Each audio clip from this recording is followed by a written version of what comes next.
Let me adjust my hat. My art of charm school. My hat needs to be back a little bit. It shows the bill of the hat when it's back. It makes you more open. Do I see more open now? And I'm supposed to wait when somebody talks to me instead of talking right away. I've learned that I'm supposed to wait 2 seconds and then reply. If I do that, it makes me much more charismatic. And to think, after all these years, all I had to do was shut my trap for 2 seconds. I would have been a lot more charismatic. And then there's other little tricks too about lowering your voice inflection at the end of each sentence. I'm not going to practice that because it'll sound weird. I'll put everybody to sleep.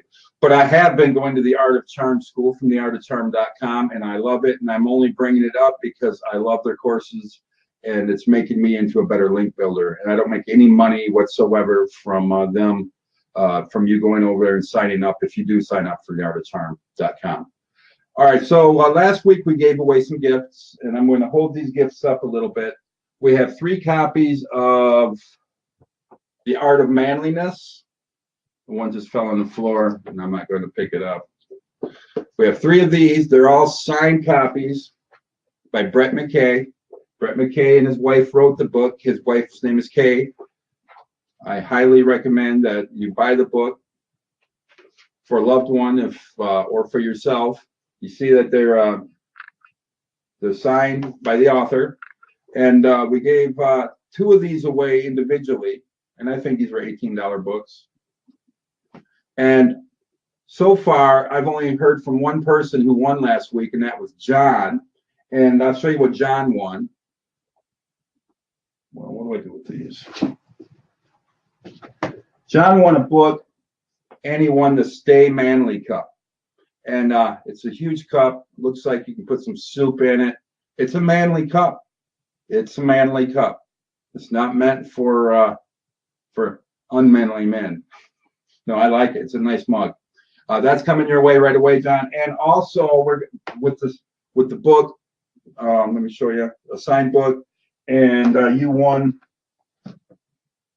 Yeah, the Manvotional. I'll have to figure that out. Now, I was going to give a bunch of these away. Can you see them? Glare. They're like little notebooks. I was going to give one a piece out, break them apart, and send it out one a piece. But if you want one of these notebooks, let me know, and I'll send you just a 3-pack because I'm not going to bust these up to send them to you. And so if you want a notebook, let me know. Send me an email at matt@yoursclsquad.com. Let me know what you won too, because my memory's not so great, and I could go back and look at the tape, I guess, but we'll play it on the honor system. Let me know what you won. I also gave away one of these, the handy dandy Benjamin Franklin Virtue Journal book, or whatever it's called.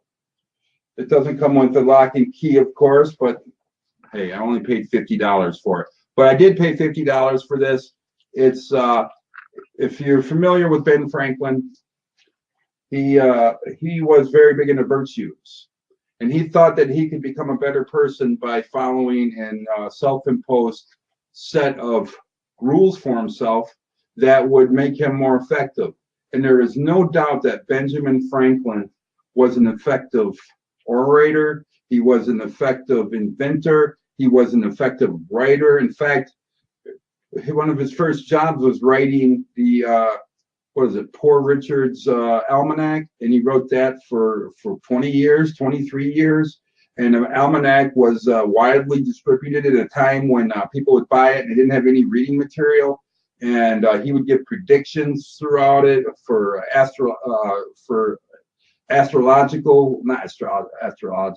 astronomy. He would know. He would tell when the eclipses were coming. He would tell when it was time to sow the fields and when to not to. So an almanac was really important to farmers. So back then he wrote a publication to them, and he made a lot of money. Then he set up a print shop, and then he became one of the founding fathers of the United States. And he played a pivotal part as a spokesperson for our young country as we were negotiating with France and England, and he played a big part of that. Why do I say all that? He was a very effective person. This journaling is really important to becoming more effective as a human being, or as a business owner, or even as a link builder. It's just really important to journal, and that's why I wanted to give one of these away. have it right here. It's going to, I can't remember who won it. And I just asked that she sends me the email, let me know about the journal. And John, I'll tell you what, if no one claims this, I will send it to you in place of the Manvotionals and the coasters. All right, what else? That's it. So those are the giveaways. If you won something last week, send me an email. John already did. You don't need to, John. He won the grand prize. He won the set. Though I think the Benjamin Franklin journal was a little pricier. All right. Now, where are we at in the program? Well, we're at Module 2. And if you went to Module 2, you saw that I put a lot of new homework assignments on there, a lot of ways, a lot of different videos. I think there's 10 on there now, or 11, that shows you how to better research your golden prospect. And researching your golden prospect is important because when we get to the next phase of your campaign in Module 3, we're going to start reaching out to the prospects. And if you haven't done your homework yet, you're going to be in trouble. You're going to be shooting in the dark. And that's one of the biggest problems I see in failed campaigns is not having an idea of how to. Link builders, on the most part, have no idea how to transform themselves into what Dan Kennedy calls from an unwelcome pest to a welcome guest. And the best way to do that, and Robert Collier, he was a sales copywriter back in the mid 1900s, and he wrote sales copy for direct mail for a book club, and they're a publisher, and he sold a lot of books with direct mail and writing long sales letters and sending them in. And he always gave the advice, and I love his book. His book shows all his most successful sales letters. That's one of Robert Collier. If you can find that book, I just highly recommend it. His whole idea was to enter, when you communicate with a prospect, to start the communication with the conversation already taking place in your prospect's head. And that's the only way to transform yourself from a pest to a guest. And any person that tries to force another conversation upon their prospect and the person they're reaching out that isn't already in the prospect's head, what's going to happen? They're going to get rejected and they're going to get categorized as a pest. Most link builders are pests, and we can't help it because a lot of people get into our business because they think it's an automation. They think it's a technology industry. And link building has never been about technology. It just hasn't been. And I'm sorry to href, Collier. Let me write that down for you.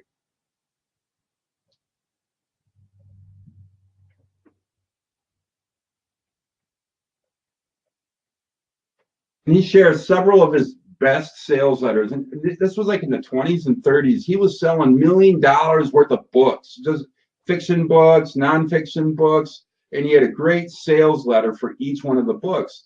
And he'd always give a bonus at the end of the book. And he would always enter the conversation that was, well, he tried at least. He had failed campaigns. But he tried to enter the conversation that's already taking place in his prospect's head. Now, as we reach out to these golden prospects, you need to enter in to their conversation with them and via the conversation they're already having in their head. If you try to superimpose your mission on them, you're going to ricochet off like a meteor hitting Earth's atmosphere. It just ricochets off and bursts into flames, and you'll never have another chance to reach out to that person. So you have to be careful when you reach out to golden prospects, because first impressions last forever sometimes. And if you reach out to a golden prospect and your Twitter account isn't set up right, or your LinkedIn account isn't, and you do it via LinkedIn, or you do it via Facebook, or your website isn't ready yet, and you reach out to a golden link prospect without doing research on them or doing enough research on them, and you're not entering the conversation already in their head, what's going to happen? Right. Nothing good. So that's my advice for doing this this module. The first module is kind of exciting because wow, I could just get links from just about anybody and build relationships up with the biggest names in my industry. Why couldn't I do this? This is a no-brainer. And what happens is in module 2, you start to research, and you're like, oh, this isn't fun. I just want to get over to the outreach. I know who he is or she is. Why can't I just go after him? And that doesn't work because you're coming after with the wrong mindset. And that's why I say a lot of link builders are not very good at relationship building. And it's something that Eric harped on, Eric Ward, our Link Moses, just harped on as often as he could without trying to offend. He didn't want to offend people that were link building, black hat, or using wrong tactics. He would kind of chuckle about them behind their backs and in quiet, but he wouldn't talk about them in front of other people. And we would talk sometimes, and then it would come out, and we both would have examples, and we'd laugh, and yeah, we probably weren't very nice, but yeah, we would laugh at some link builders just because of their outreach attempts. And that's why Eric always said a link is a representation of a relationship. And the only way that you're going to be able to build a relationship with your golden prospects is to learn more about them. And I have 11 videos now in module 2 there, and I'm probably going to put another 9 in the next 2 days. So those are going to be really important videos that you want to get into. You want to do this research. You want to know who they are, because it's going to be really important come the next stage when we start reaching out to them. All right, let's get some questions. Let me catch my breath in the hopes that it comes across as charming.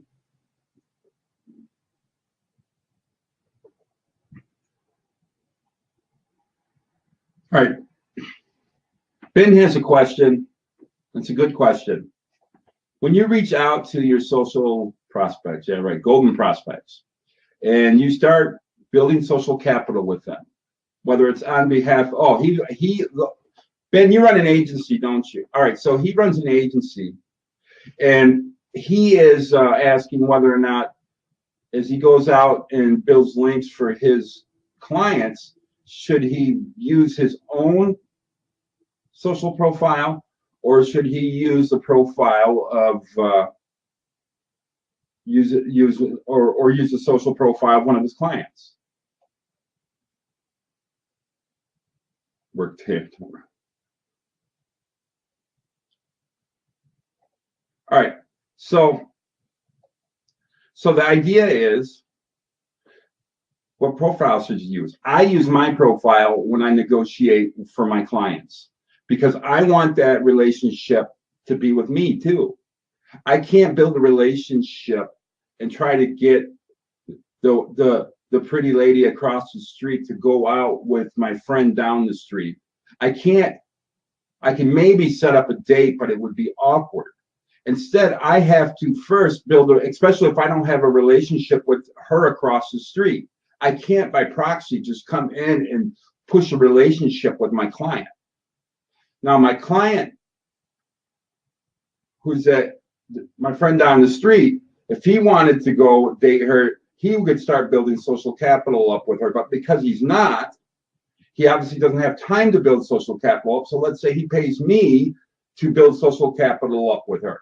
Well, I like that because I don't have to act as a third person now. Now I just build a relationship, and I have that relationship with this golden prospect. It's really somebody else's golden prospect, but it's also, I get the benefit of the relationship because I bring the two together. I build the brownie points. I build the social points. I build the social capital. I do it.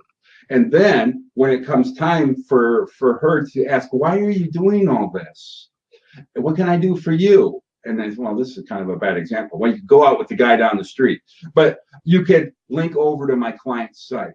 And then they're usually very willing to do that, as long as your client is a good client and it has a good site and has authority on their site. And I don't mean domain authority. I mean, you can tell that they know what they're doing. And hopefully all your clients fall into that category. If you have quality clients, it makes building relationships with them a lot easier. So I like to reach out in my social profile and build the relationship that way. I hate using my clients' social profiles and pretending to be them because it's based on a lie. I want this relationship really to be built between my client and their golden prospects. I want those relationships to be there. I need those relationships to be there. If I start pretending to be them, like in that movie that Steve Martin was in, Roxanne, it was a remake of that, I don't know, where he had the really long nose and he was the guy with the golden tongue with the ladies, but nobody liked him because of his ridiculously long nose. And the handsome man that loved the starlet of the show, he couldn't speak very well, and so he needed Steve Martin hiding in the bushes and trying to build a relationship up with him and filling his words into his mouth, and then passing them on to her and hoping a relationship built there. It didn't work. She got upset. If you watched the movie, you would know that tactic doesn't work. But the same is true if I'm holding my prospect, if I'm taking over their Twitter, pretending that I'm John Doe, say, hey, I like your site, and start building social points, that prospect's going to find out sooner or later.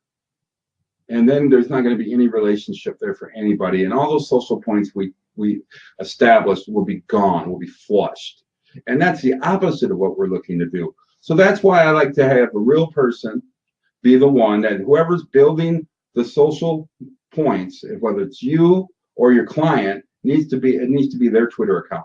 Because you can always introduce the golden prospect once you build the relationship to your client. Then introduce them. Then they can have their own little relationship, and you can do stuff to facilitate their relationship going bigger. But then if they remain your client, the next month, you're building more social points with that golden prospect who linked over to them last month. You're still pursuing that relationship, and your next ask for them is to get them into the newsletter and something different. You just keep taking more territory and keep getting better and better endorsements.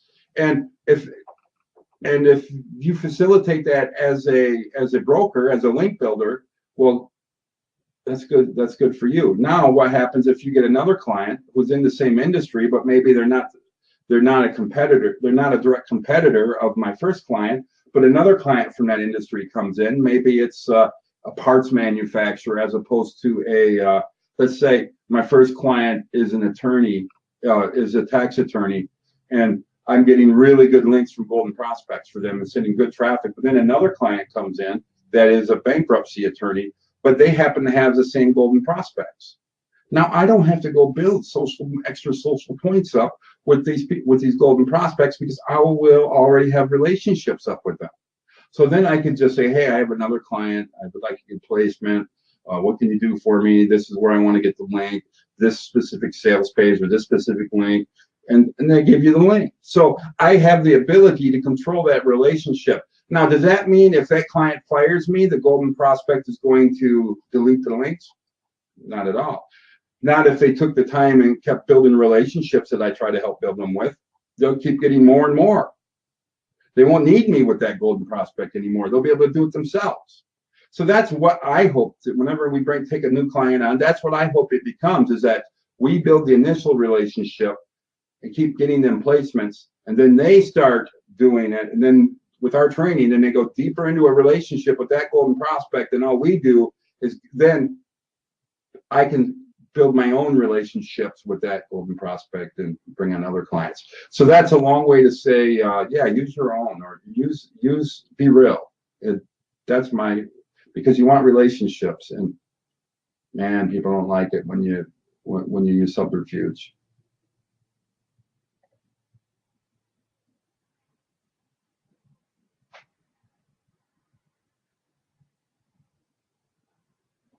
It's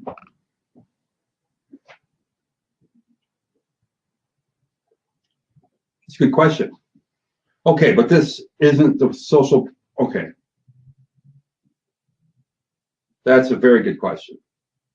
Most golden prospects will not judge you by your tweets. If I look at most experts, they're tweeting about shopping sprees. They're tweeting about a movie they watched, waiting in line to watch Star Wars.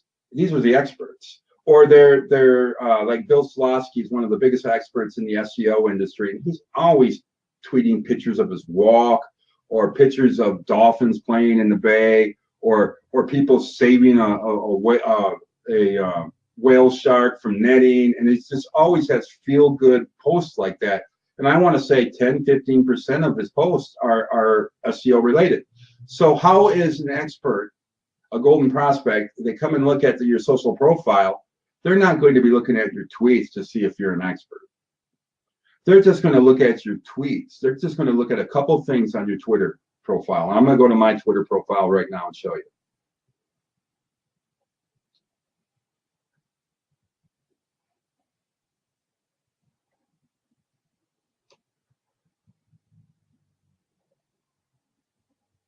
I was very happy on my Twitter profile last week or a couple days ago. I had Chuck Yeager reply to me on Twitter. The guy who broke the sound barrier. Just a big hero of mine. That was just awesome. He only gave me a one-word answer, but I still talk to Yeager. All right, look at my account here. There's only one thing people look at when they go to a Twitter account. So you're like, how do I show myself to be an expert on my Twitter account? It's your following ratio and your followers ratio. That's it. If I had 10,000 followers following 10,000 people with 11,000 followers, does that make me a popular person? Or does that mean I just followed 10,000 people and some of them responded back and then I deleted the ones that didn't? Then I did that again and again and again and again until I artificially built up my followers, not because I was attracting followers, but because I was going after them and sending them friend requests. Experts don't do that. And in fact, if you look at any of the experts in the industry, they all have these types of ratios. Let's look at some people.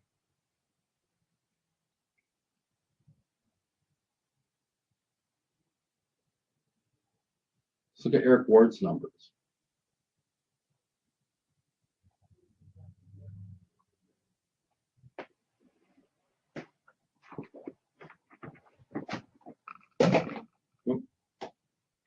We have company showing up. Is that Mr. McFeely? Speedy delivery. Oh, someone's at the door. Let me pause this for a minute.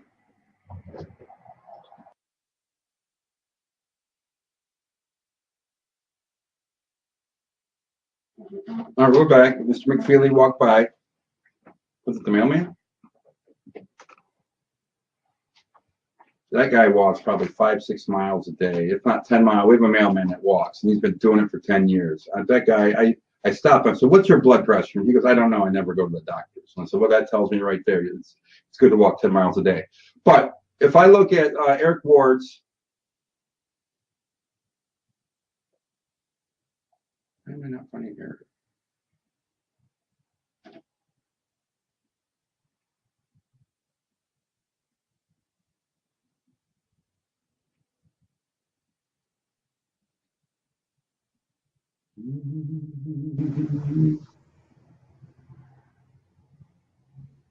Oh, there he is.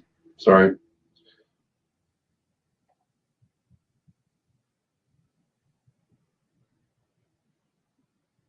Okay, Eric, 138 to 13,000. And if I look at Rand Fishkin,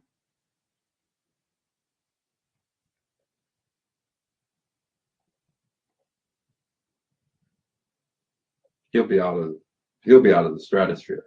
Look at that. 171, he's following 171 people, 399,000 followers. That's the only thing you really have to worry about on Twitter, and the fact that you're not spamming it. I think the only thing you could do is hurt yourself with Twitter, with your Twitter profile. Even if you have 80 if you're only following 80 people, you should only be following like 5 people. You keep your ratio clean there too. If you can do that, you'll pass their eye test. But if you're looking, if you have the same numbers, if they're equal, that's a bad ratio. And a lot of people, they'll get onto like Manage Flitter. They'll go to a Twitter tool like manageflitter.com, and they can load all their users in, and they can unfollow, or they follow anybody that has a healthy ratio, and the software sorts it. So if you have somebody with a lot of followers and they do all their follows in a day or whatever, what happens all at once when they sit down, what happens is if they're using that tool, they're not even seeing you because your ratio is unhealthy. It's out of whack. So yeah, I suggest being real on your social profile. Don't be spammy.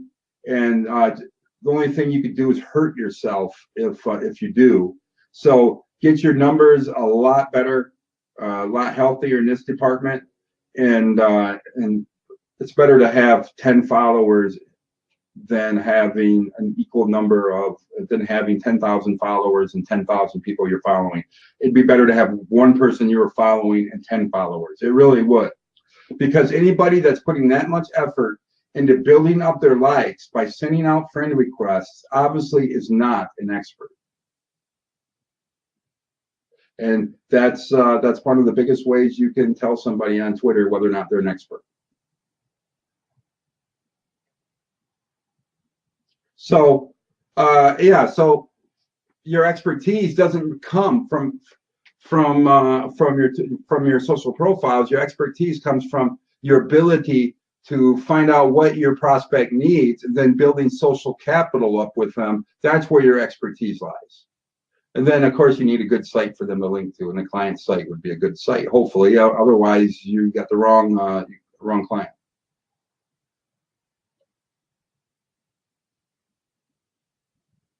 All right, do I ever try to fly under the radar from my competitors?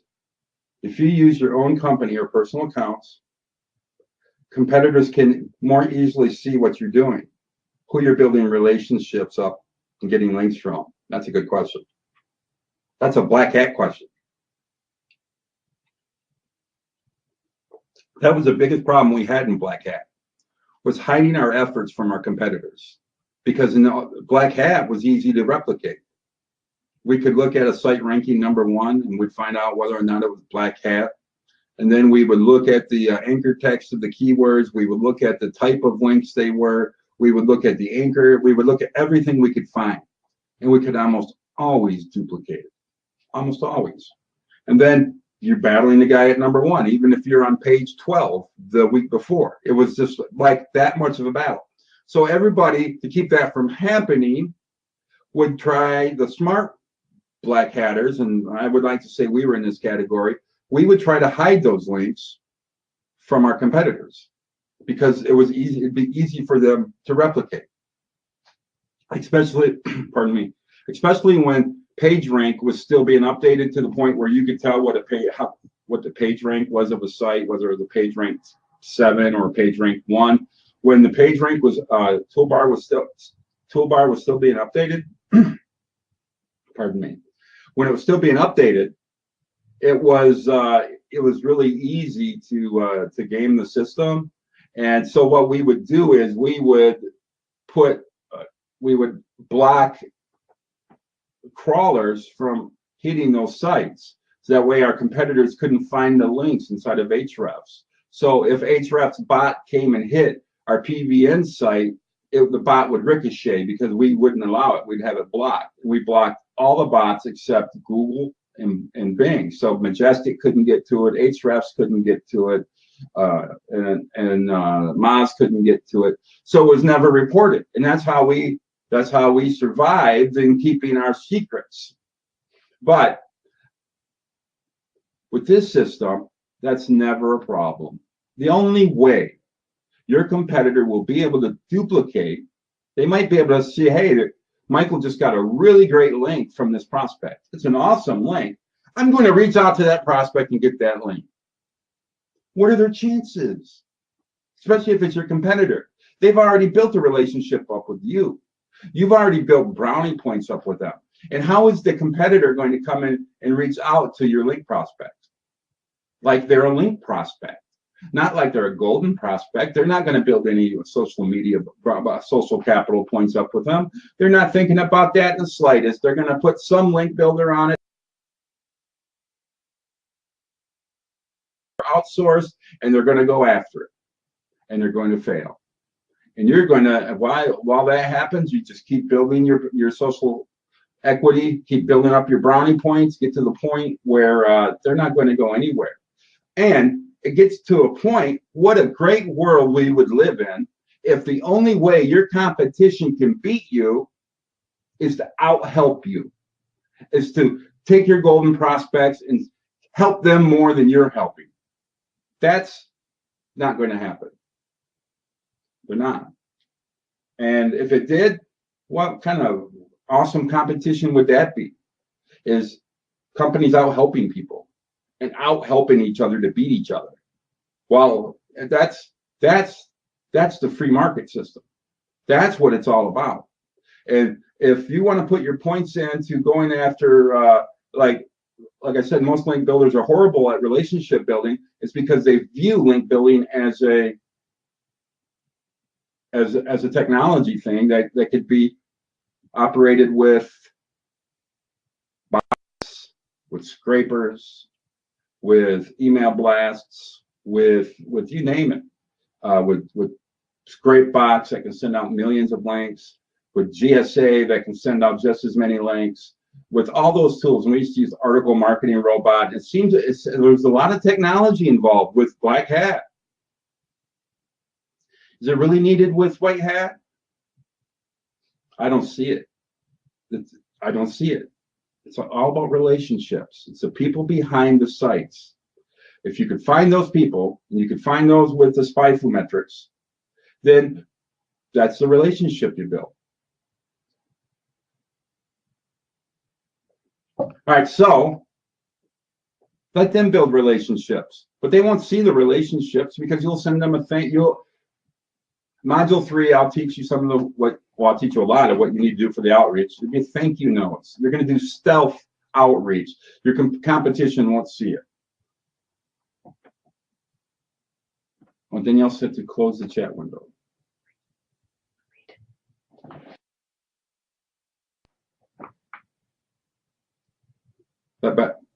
That better, Danielle?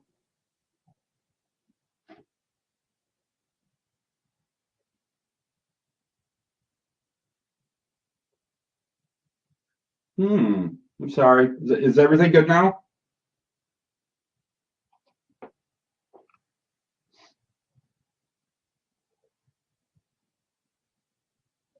I guess I need to listen to you guys, huh?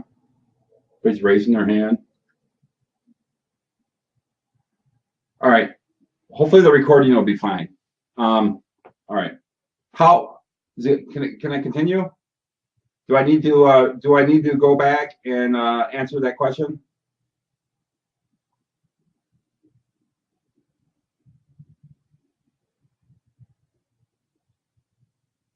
All right. Good. I'll say it better the second time. All right. Do you ever try to fly under the radar from your competitors? My question is, I used to in the Black Hat days because it was very easy to replicate Black Hat links. It was all technology based. It was all PR, and it was all like, especially when Google,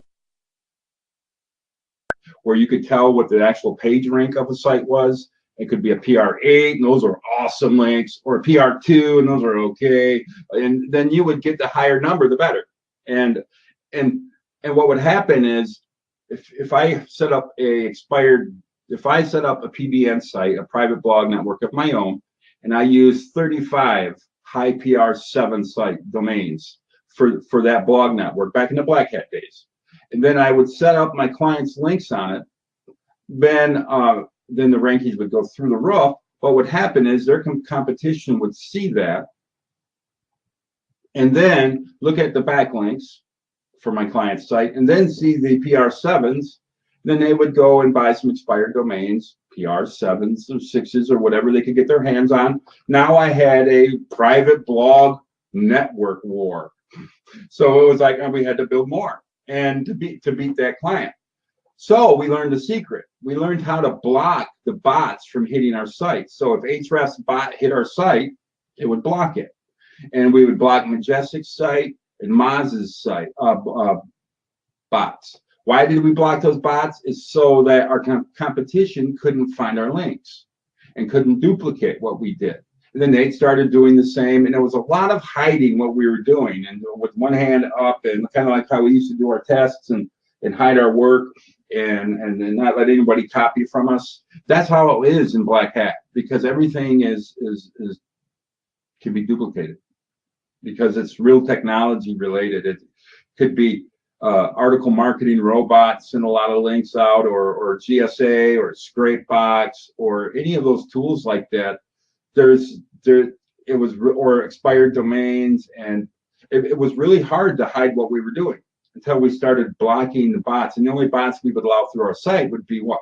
Google, because they got to obviously index the site to rank it, and Bing. And the only way competition could find our links is if they did a deep search for it, and it was hard for them to find those domains. I mean, it was really hard for them. And Eric Ward one time told me that he was an expert at finding them, and he was. And he found 5 out of our 10 that I gave him to find, because I called him on it. I said, "You'll never find my PBNs." And then he came back and said, "Yeah, this, and this. Is that all of them?"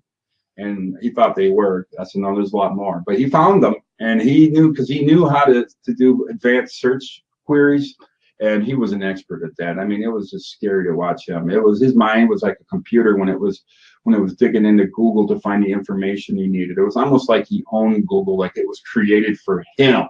And that's how great he was at finding things. But what does that have to do with your question? With this style of link building, it's based upon you earning social capital points with your golden prospects. It's not based upon a typical link request relationship. So as you build these social brownie points and with your prospect, and they start responding to you, and you get to the point where they're building the relationship up with you, and then they give you the first link and the second link, and then those links show up on Ahrefs, and your competition finds those links. What then? What are they going to do? Well, they're going to behave like link builders.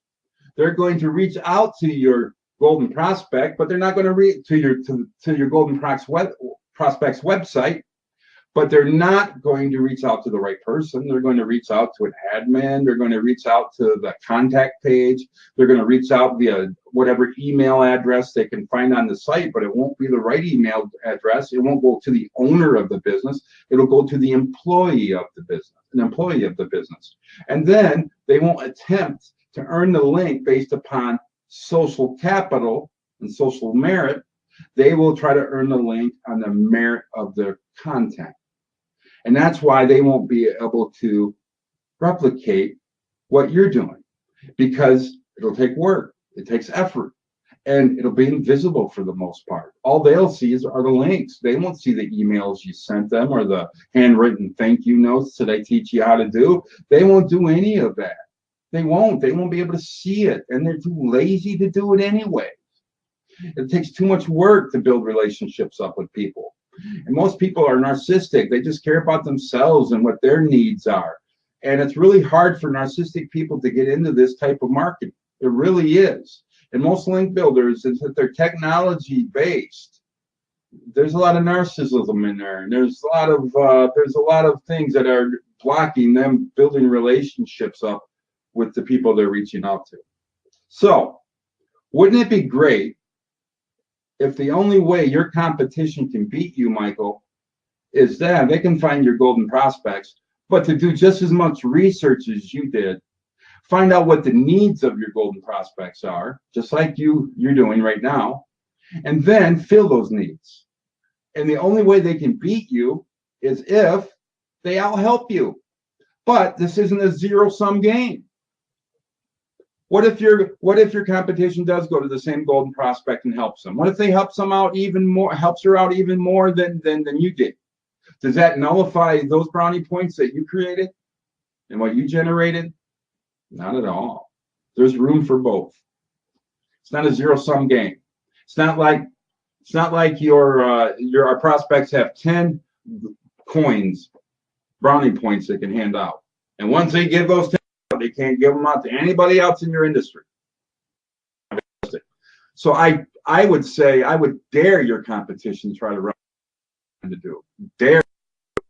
because they won't. All right, so does that make sense? Flying under the radar? Don't fly under the radar. A lot of the stuff you do, your outreach won't be out in the public, though. They won't see that you're taking care of maybe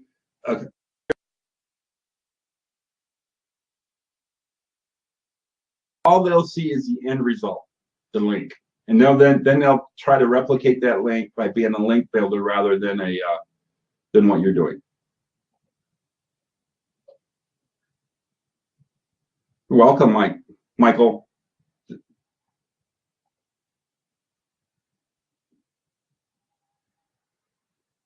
You know what? I know why you wanted me to turn the screen off, group. It's because I'm in week 2 of the art of charm. You wanted to see more of my charming. After these videos I've been doing, module 2, I've been real small, right down there in the corner. Have you even seen me down there? It's so little. I'm trying to get it bigger, but that's what. Then it blocks some of the page. So who knows? Everybody can tell I'm a week 2 graduate of the art. It's a year course. I'm week 2 of month 1. So I'm not very charming at the moment. Connection issues.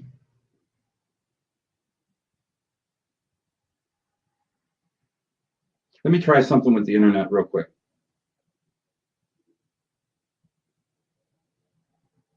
What's our router down here? Is it A32? That's the AT&T. Oh, AT&T.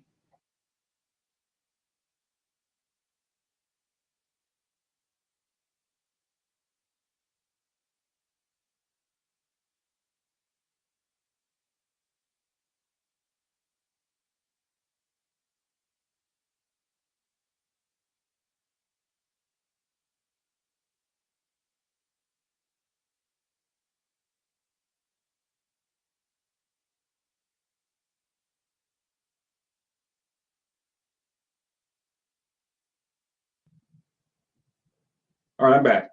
Did that help? Let me know if that's a better connection.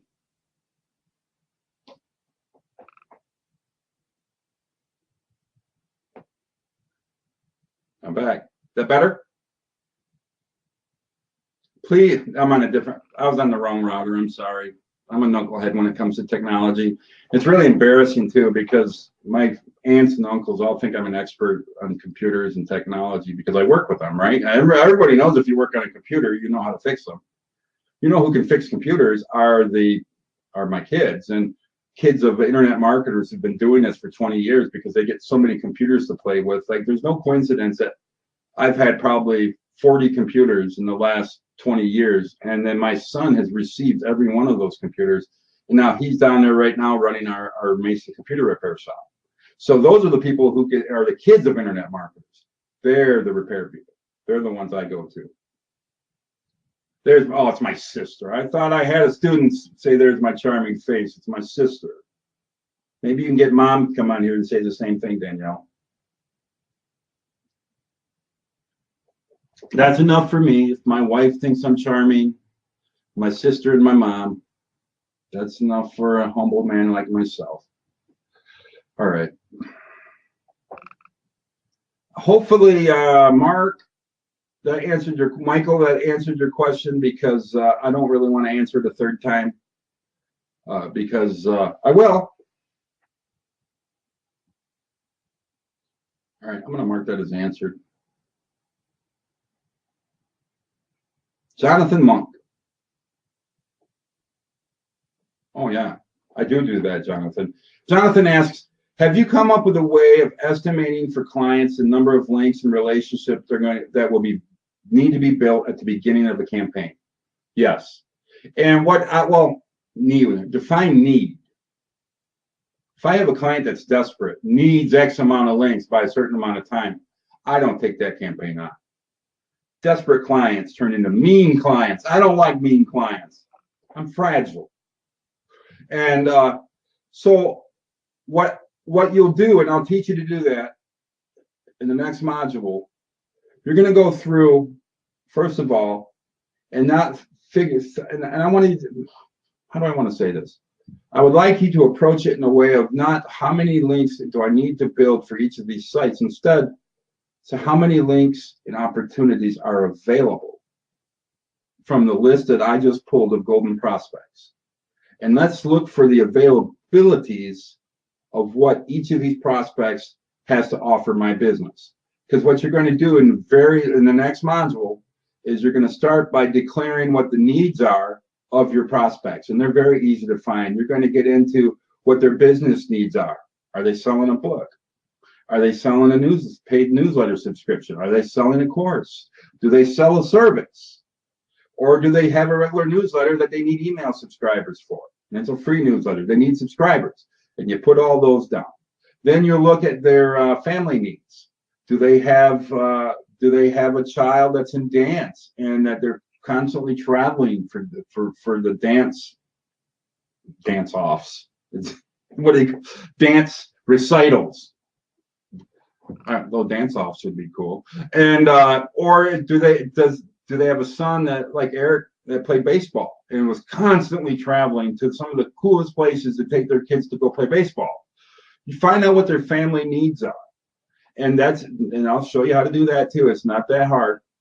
So you're going to list their business needs, their family needs. Then you're going to list what their societal needs are. Like, are they into a certain charity?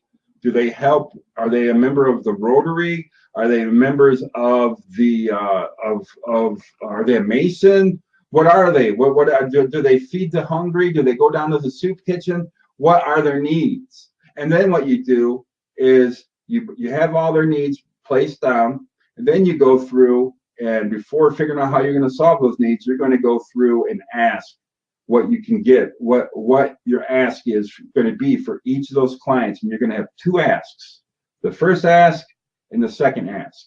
The first ask is your link. The second ask is going to be an endorsement. And that's your only two asks. So, and I probably will have you do that first, is figure out what each prospect has to offer you, and whether it's a mention on their podcast, whether it's a link, whatever it is. You go through all your golden prospects, find out where your opportunity is and what you're going to ask. That will keep your mind focused on the task at hand, and will keep your mind sharp as you go about and building social brownie points, because you'll know what it is you're going after. And when you know what it is you're going after, for the most part, you get it. You do it. And if you don't know what you're doing, or rather what you're going to get from the golden prospect, it's hard to build social capital up with them. And it's hard to do that. It really, really is. And I don't like that, but it is. It's just the truth. Is when you know when there's something in it for you, it's easier to be nice to other people. Isn't that horrible? But it's the truth. So I would look at how many link opportunities are available to you in those, and from those golden prospects. Or what's your second ask? How is that endorsement going to look? Is it going to look like a newsletter endorsement? Is it going to be a major announcement on the site? Is it going to be something from a podcast? Whatever it is, find out what the maximum ask that you can get, that you would just do a backflip if you got it, because you knew it was going to get you almost instant money. That's going to be your second ask. First ask is the link. So this is a link building course. And I get people say, well, is this link building? You're talking about golden prospects. I just want links that help my Google ranking. Yes, this is a link program. The first ask is always a link. And we don't lead with the ask, remember. We're going to lead with a give. And we're going to look at all the different areas in the life each of the golden prospects have. What are going to be the best avenues to help that person? And then we'll help that person, and then we'll go for the ask.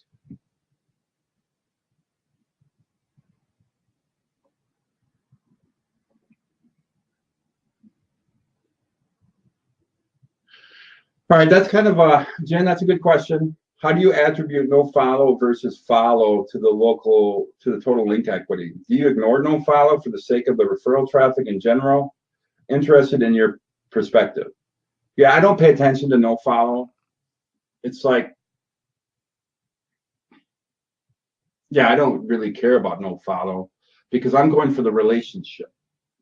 And if they want to make it no follow, they can make it no follow. Like Eric gave me a do follow link, and it was great. But even the do follow link, one do follow link isn't going to change your world. And even if it's a really good link, it'll help your rankings a little bit, especially if you have a site that has link equity already. But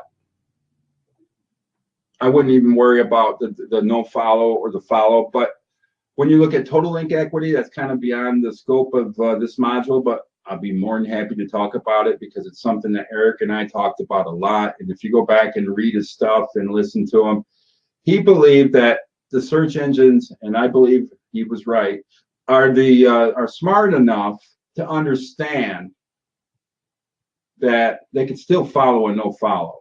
They could still understand that this link is being placed here on this site and it's a no follow tag. Is that no follow tag put there because it's a webmaster who's nervous of a penalty? And it could be. Maybe that's just their standard operating procedure. They no follow every link they link to, or maybe they're greedy. And there was a time where everybody thought our websites were like a bucket of water, and that every time you linked out with a do follow link to that bucket from your site, it popped a hole in your site that leaked that link juice.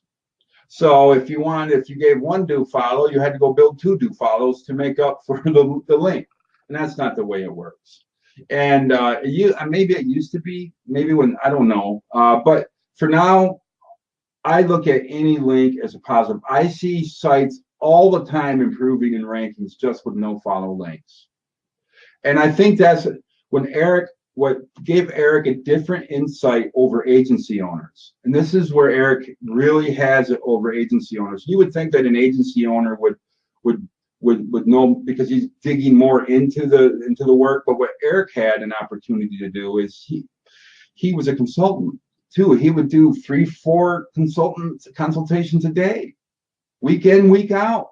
And he would see lots of different situations where no follow links were causing page one rankings. And so does Google honor the no follow tag? I have no idea.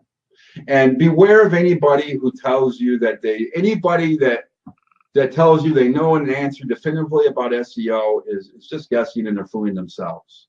Because really, SEO is unknowable. It's an out people, well, I've optimized site, I optimize my site perfectly for the search engines. Well, the algorithm is unknowable. It's unknowable. It's changing. It's machine language. And it's hard to, how do you optimize for something that's unknowable? It's only hoping that you're optimized. Yeah, there's best practices that you can follow, but with no follow, do follow. I say if they give you a no follow link, that's fine. Now, as far as link equity goes and measuring link equity, how are you going to measure link equity? Is it from Ahrefs? Well, then, how did they set up their tool? Does it degrade no follow links? Does that make the domain authority go down? Or does Majestic do that? Does Moz do that? I have no idea. I have never looked at it, but that could affect those metrics, I guess. But even those metrics are crapshoot. I mean, if you took and I always say Eric said like he is my big brother. He was my big brother. He's my big link building brother. And Eric said if he used all the tools, he used Ahrefs, Majestic, and Moz. Even then, with combining the data together, it was still just a fraction of the overall data. So how do you measure link equity? I don't think you do. I think you just keep building links and building relationships and not worry whether it's do follow or no follow. Because a lot of people do no follow links on their sites because they don't want to be penalized and they're worried. And does that mean that they don't like your site? Does that mean they're not endorsing your site? I don't think that at all. I think it's just a standard procedure for them. And I think Google can recognize that. But that's just my guess. And anybody that tells you that they know it definitively, they don't.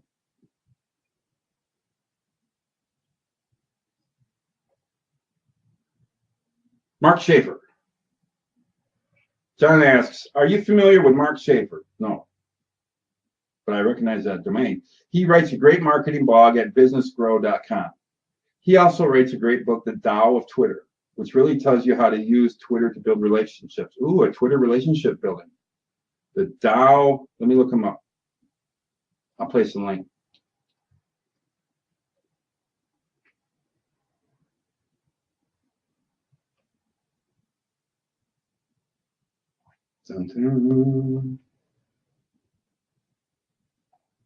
Let's start a book club.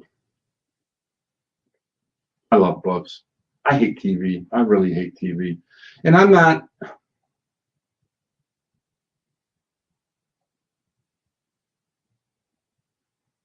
I used to like watching sports and baseball and watching movies and TV. I mean, that was my form of entertainment for a long time.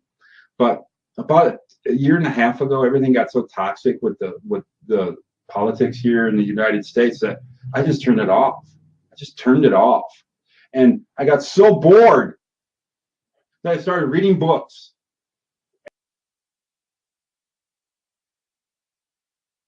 I love it. I just learned so much. And I take courses, and I have all that time freed up for me. And that's what I like about reading. But here's the book that link's already down there. Okay, I'll put the link right there. I'll check it out. If I can learn to build relationship building with on Twitter, that'd be great. If there's one nugget in a book, and usually there's more than one nugget. There's usually 3 or 4 nuggets. And you might go read a second book written by somebody else. It's about Twitter relationship building. And you're like, man, this is almost everything I just read in the other book. But then you find another nugget. Then you find another nugget. And then what happens is, like, I'll start listening to books on Audible, and I'll listen to it depending upon who's reading the book. Sometimes if it's somebody speaking real slow, I can increase it to like 3 times the speed, and I can get the whole book. And if it's going over nuggets I already know, my brain recognizes that, and it's like listening to Morse code almost. And then it gets to a different nugget, and I can slow it down, and then I learn that nugget. Then once it gets into a nugget I already know again, I just speed it back up. And you can listen to a lot of books that way and educate yourself and just learn so much. And you just can't learn anything from watching TV. And if I do watch TV, it's the old stuff, because writers were better back then. Give me Andy Griffith over any TV show written now. Give me Red Skelton over any of the comedians out there today. Just wasn't filthy, and he had to be clean and funny. And that's hard for a lot of comedians to do. But I digress. Read. I heard a pastor tell me once, he's a pastor of like an 8,000 member church in our city. It's just a huge church. He said that not all readers are leaders, but all leaders are readers. And I would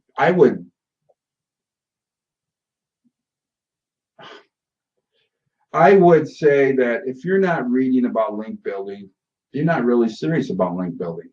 Of course, you're taking a course on link building, you're serious. But anybody who's not reading about link building, anybody that's not trying to take as many courses that they can take, even the free courses. If you can't afford a course, you can take free ones, which is what I used to do. Learn as much as you can.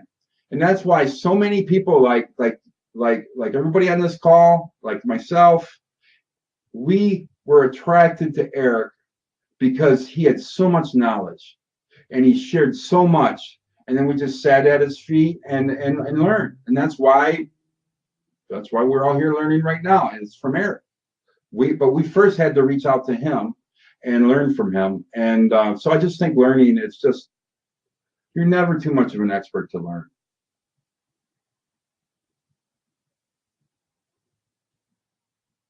So, Mark, I'm going to buy that book and I'm going to read it tonight or tomorrow night. All right, Nadia. Hi, Nadia. Do you need to be super active on social media to use these methods? What if you aren't active or don't have the time to spend a lot of time on social media? Well, I would say congratulations. If you have rescued yourself from the trap of social media, I salute you. Loud car. And so that's, I would say, what's an expert on social media? Well, I talked about it, and I won't share my screen again. just make sure that your follow count is really small. The people you're following is really small compared to your overall followers.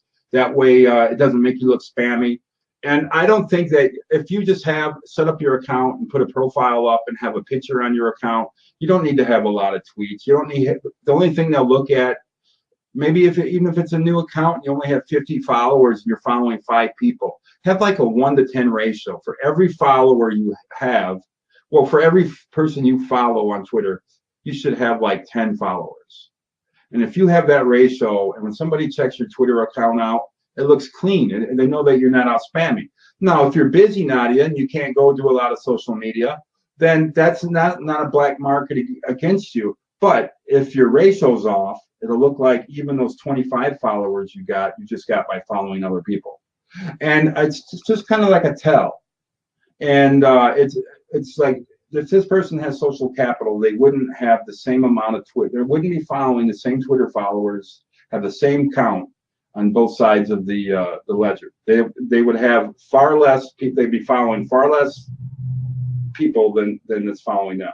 So yeah, you can do this. Now, why is it important to reach out on social media though? Because if you start reaching out to your golden prospect, they may respond via email, they may respond via LinkedIn, they may respond via Twitter, they may respond even on Facebook, they may respond on YouTube, on the comments. They may respond any of those ways. Your job is going to reach out and probe each of those ways to find what their preferred method of communication is. And that's going to be that route. And if you don't go through Twitter, you're going to lose anybody that only communicates on Twitter. I know a lot of golden prospects, all they do is they're not on Facebook, they're only on Twitter. So if you give up on Twitter because your page isn't good enough, well, guess what? You're not doing enough. Well, you're going to really limit yourself on being able to reach out to golden prospects.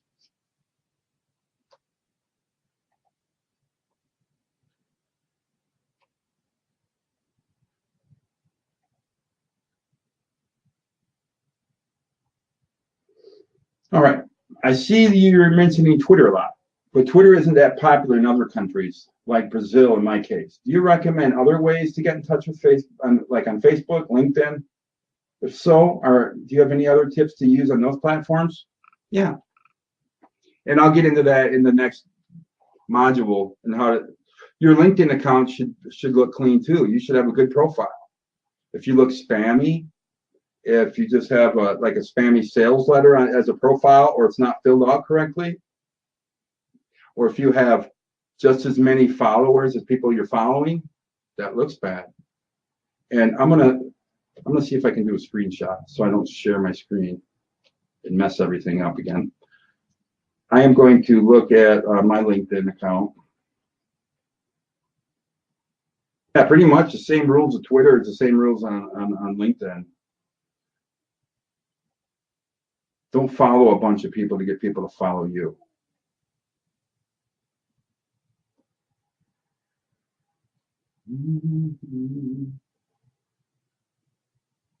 Oh, I guess it doesn't show that. Disregard what I said about LinkedIn. All right, I'm going to share my LinkedIn profile. You'll have to ask you guys to go to it yourself. I'm out in the frozen farmlands of Michigan, and my internet doesn't seem to be that great right now. Yeah, have your profile ready. Have something in place where if you have if you look at my headline under my name, God, that picture, generating win-win referral relationships for business owners. So when somebody reaches out to somebody on LinkedIn and they see I'm trying to do nice things for them, and they're like, oh, he's just winning, he's a referral guy. So but if I had a headline on it that talks about page 1 link building services or link building consultations, sign up now, that makes me look desperate. And experts don't act desperate.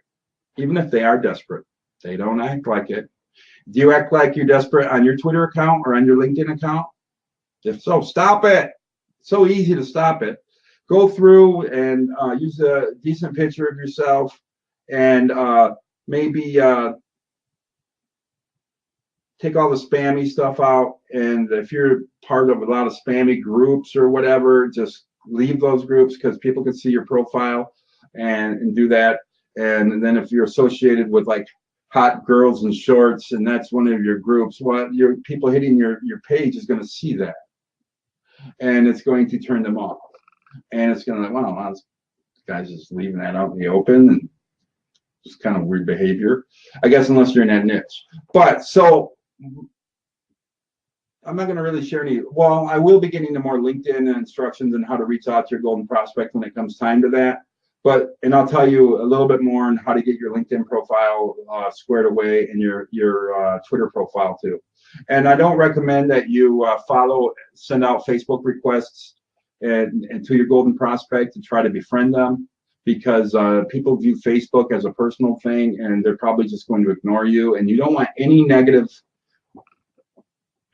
deductions in your social equity account, in your brownie point pool. You don't want any subtractions. And if you send them a personal Facebook account, but they just ignore it because that's their personal account and they post pictures of their kids to their aunt and uncles and it's just a family thing, then they're going to turn you down and then you're going to have a subtraction in your brownie point bucket. So that's why I don't do that on Facebook. But LinkedIn and Twitter, you can get your Facebook profile, your LinkedIn profile and your Twitter profile squared away pretty easily. You're welcome.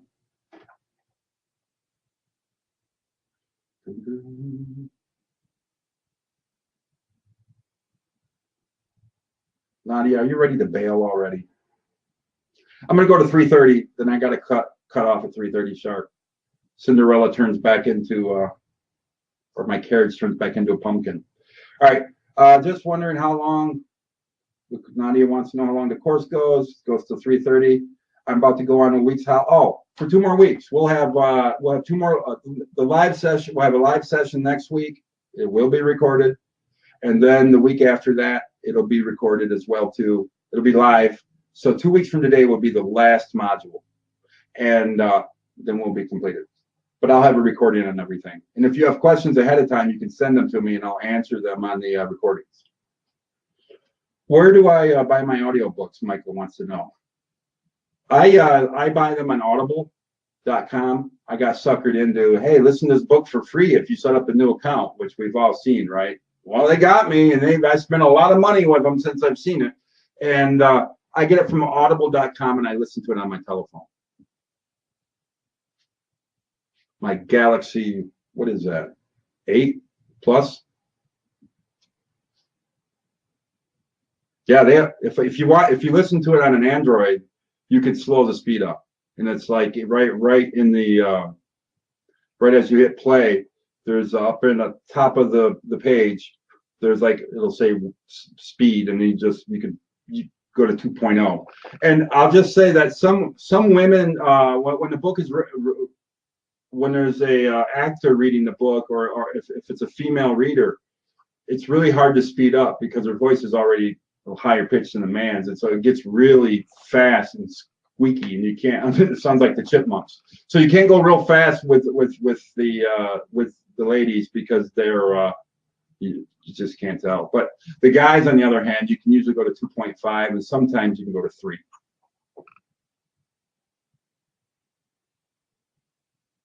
Nadia, a business profile for Twitter.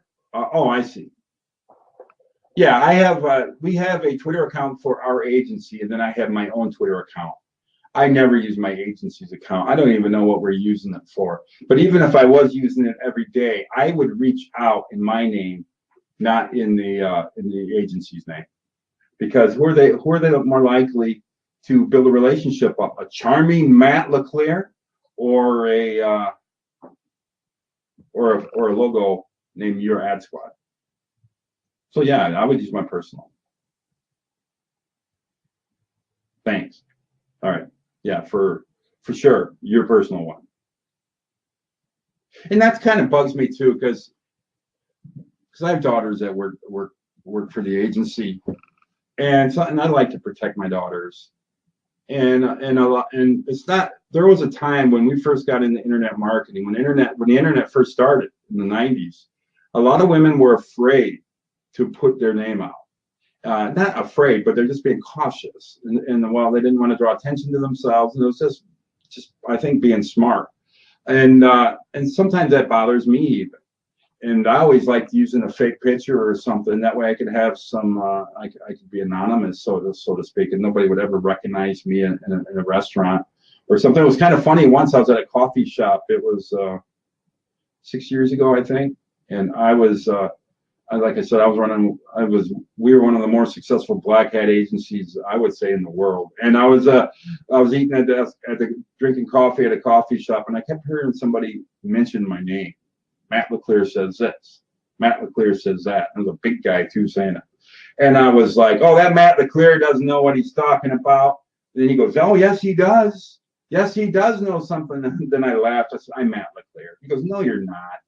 Because I was using a different picture. I took my ID out, showed it to him. And I said, yeah, I'm Matt LeClaire.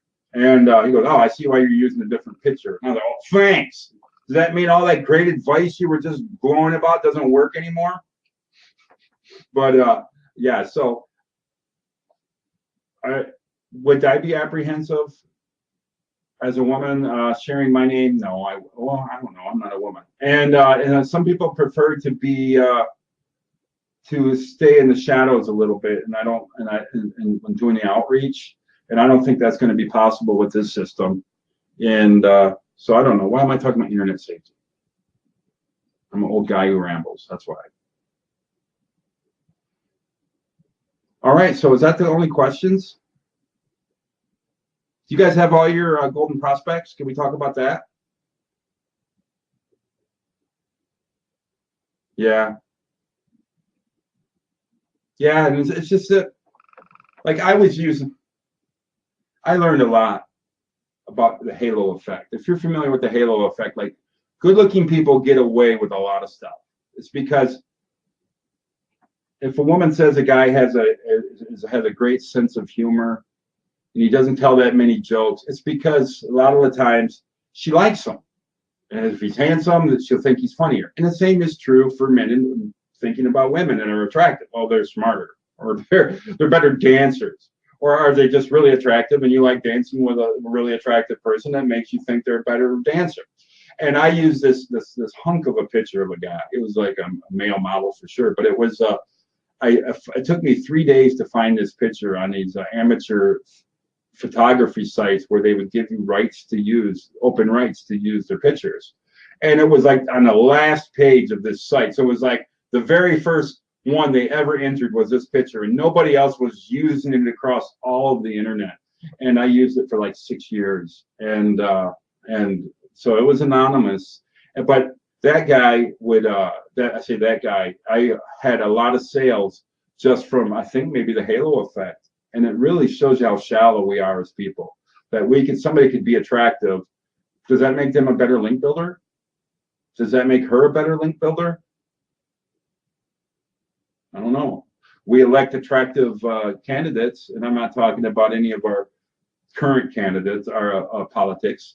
For the most part, the better looking person gets elected. Does that make them a better politician? Or does that? So as a marketer, if all I had to do was put my picture up, and that picture, and I tested it, the model's picture did like 5 times the sales of what my picture did. I said, okay, well, I don't have my feelings hurt. I like 5 times the money, so I'll use that picture. But those days are over. That was on a forum. It was, and it was different. And yeah. All right, so Ben, you got your golden prospects. Did you have a hard time finding them? Are you having a hard time with the research?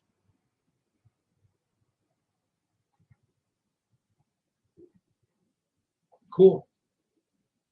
So you'll have 25 links at the end of this course.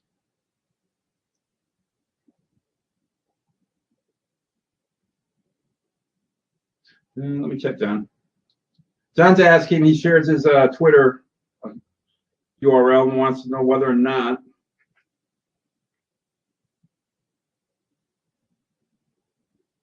I would recommend, I'm going to share a screenshot, John. Well, no, I'm just going to share the link. Well, you just shared it. We'll have to share it in the chat.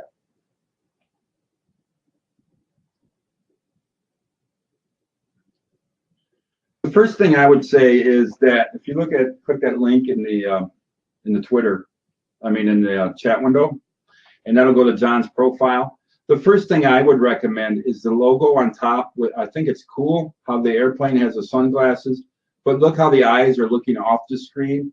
That's like a deflection. If you could just reverse it on the x-axis, or is it the y? I don't know. So the eyes are looking inwards, and that'll funnel the eye, like how your picture is. It's looking straight out, right at the viewer. That's great. But this guy is like, oh, I'm looking the other way. The airplane's looking the other way. It's like it takes away the credibility of what's going on the rest of the way. It's like the logo's not in sync with what you're doing. It's like this guy can act like he's knows what he's doing, but I'm going to look the other way because I'm embarrassed. That's stupid. I know it's stupid. It's just psychology, though. The eyes have to look. Any sunglasses or eyes you have on the top of your site needs to funnel down towards the middle of the page. I know you didn't ask that question, but that's the first thing I would do.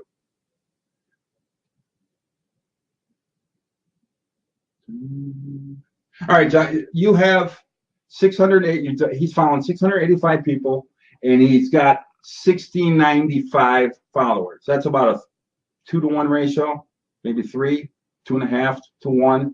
And I would think that ratio is a little small. I wouldn't start over. What I would do is go to Manage Flitter. But your content's good. I like your tweets. No, don't change. Don't change accounts. Remember, Eric's dog would always come down during the call, mess with him. He'd get upset with the dog. My dog just came down. Hey, Brady.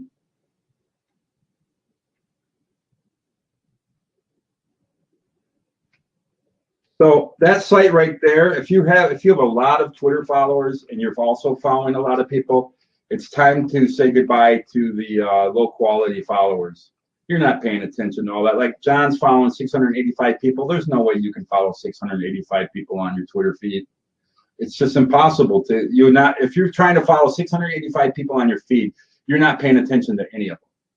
And that's why nobody cares about getting followed by somebody who's not paying attention to any of them. So if somebody has 50,000 followers and they're following 40,000 themselves, there's no way that any of my tweets will ever show up on his feed because they'll just disappear instantly. And that's what I would recommend you do is just get that countdown. ManageFlitter.com. You can get a free account with them even, I think. And what you do is it'll look at all your Twitter followers. It'll find the ones that are low clout. They'll have like low influence. I would get rid of anybody that has an unhealthy link ratio. Manage Flitters allows you to do that. So if they have an unhealthy ratio, you can unfollow them. If they have if Manage Flitter thinks they're spammers, you can block them. And what you do is you'll go through and do that, and your followers will go right down to like 30 or 40. Get it down to that low, and then you'll probably lose 50 of your own followers to 100 because they say, well, if he unfollowed me, I'll unfollow him. And then what will happen is you'll be left with a good ratio Twitter account. It's not like you're going to miss any of their tweets anyway. Yeah, Jen, I'm still looking at the, or when I see your question. Did you chat it? I am still looking at that microwave broadband company. That's a toughie. It's going to be the toughest one of the course, but I am going to deliver on it. Look for it for me in the next day or two because I have some ideas on it, and all I got to do is shoot the video. And you said I could post the video, and I'll post it as an addition to module 1, and then I'll give you the link to it. That way, it'll be in line, and it'll show how to get golden prospects for it. I haven't forgot you. You just have a toughie. I wish. Out of all your questions and everybody's questions and sites, Jen's question was the one I wish I could have reached out to Eric about, because he would have just looked at that and he would have just dove into it and he would have had it for you. He wouldn't have had to wait a week.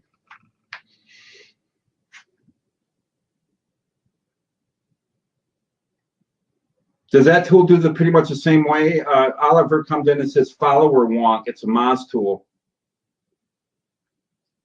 How much is it? Well, it's cheap, $29 a month. Oh yeah. So look, if you go to that link, what it does, it will compare follows and followers. And so you unfollow those.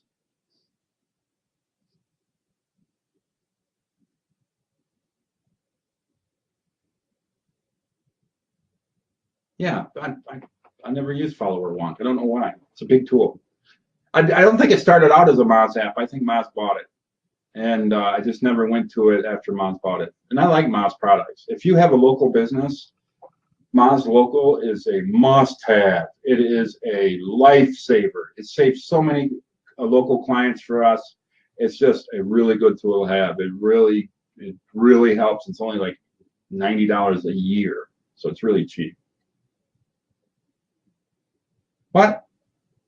Moz discontinued follower wonk after I just found out about it? Man, you got to be fast in this game. Yeah, but check out Manage Flitter. I like that. That's the one I use. You want to know how I got so many? You want to know how I got so many followers? I didn't buy followers. Those are so fake. I went through and managed Flitter, and I got rid of all the spammy accounts and stuff. And I had a lot of people that were following me that were just bots, and so that made it look great. But all I did when I first started out, I wasn't an expert on Twitter. I was just playing around with Twitter. I'd follow people, and they'd follow me back. And then I'd follow more people, and they'd follow me back. And I got to be where I had 10,000 followers, and I had 9,000 people I was following. And none of the experts would even pay attention to me.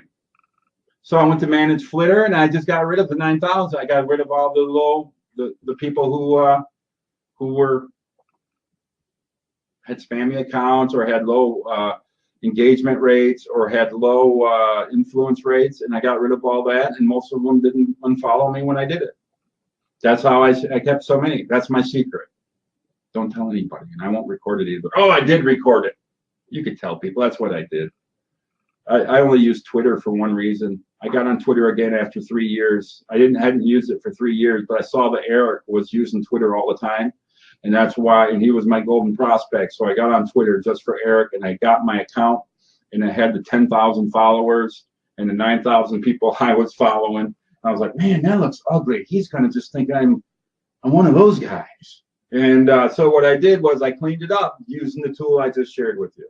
Then I reached out to him, and then he followed me back. And he followed me back while we're talking on the phone. He goes, well, I see you're following me on Twitter. Let me go over and check your Twitter account up. He goes, oh, good follow count, good ratio. Yeah, I'll follow you back. And it was like he was talking out loud and told me what he was thinking as he did it. And that's what people do on Twitter. If that ratio's off, it makes you look like you're desperate because you're going door to door trying to sell, trying to get a sale, trying to get a prospect to accept you. All right, so here's another one, Tweaks Map. Let me check that out. Does that do unfollows too? And I like the analysis, but I want to be able to unfollow and bolt. Well, I guess Twitter outlawed it. The Twitter outlaw. Twitter set it up so the tools couldn't automate removals and follows and unfollows. And so most of the tools you have to click a button to unfollow people. And that way it's manual. I don't know if that's still the rule, but that's the way it was.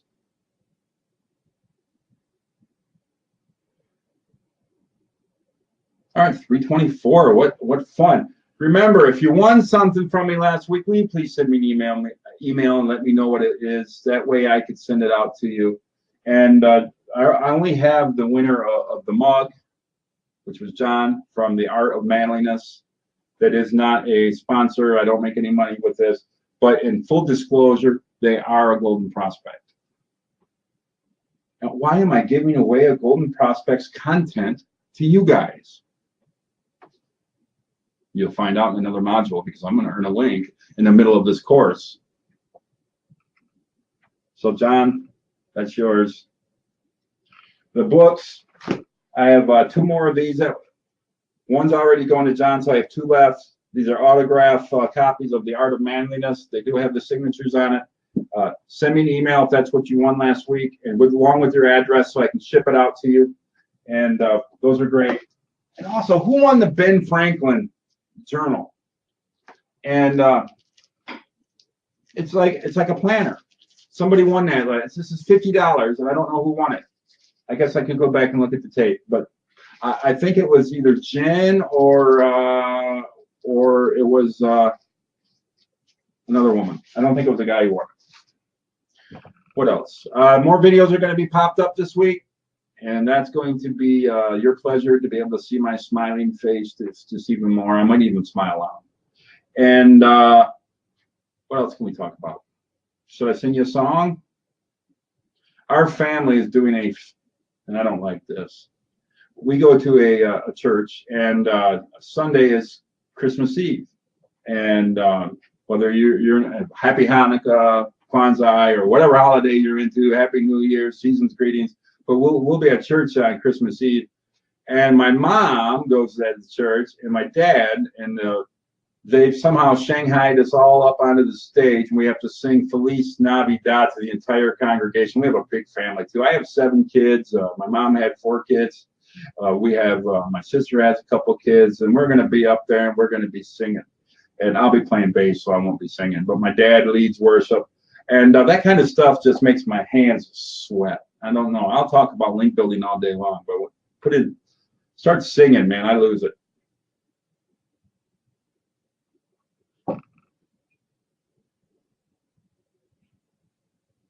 If you have to rewatch the tape, I will send you email shortly to thank you. I know you want something, Jen.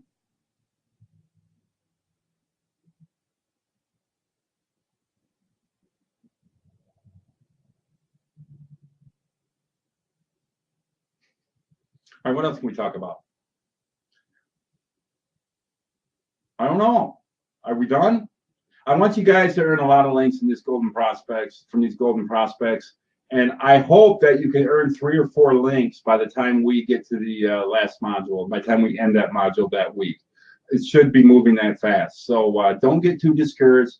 We're getting real close to actually reaching out and getting links and earning some business. If you haven't found your golden prospects yet and done your research on them, make sure you get it done this week. Follow module 1, follow module 2, and even if it seems contrary to what you think you should be doing, just give me a chance and you'll find that this system works. And get this information on your spreadsheet, because we're going to be referring to that spreadsheet in the beginning of module 3, and that's when we start reaching out. So until then, I want to thank you for putting up with me and the internet issue. It looked like switching the internet helped out a lot. I'll try to edit this out so you don't have to deal with it in the recording. And that's that. So take care and happy link building, and I'll see you guys well in the modules. All right, now I'm going to try to end this.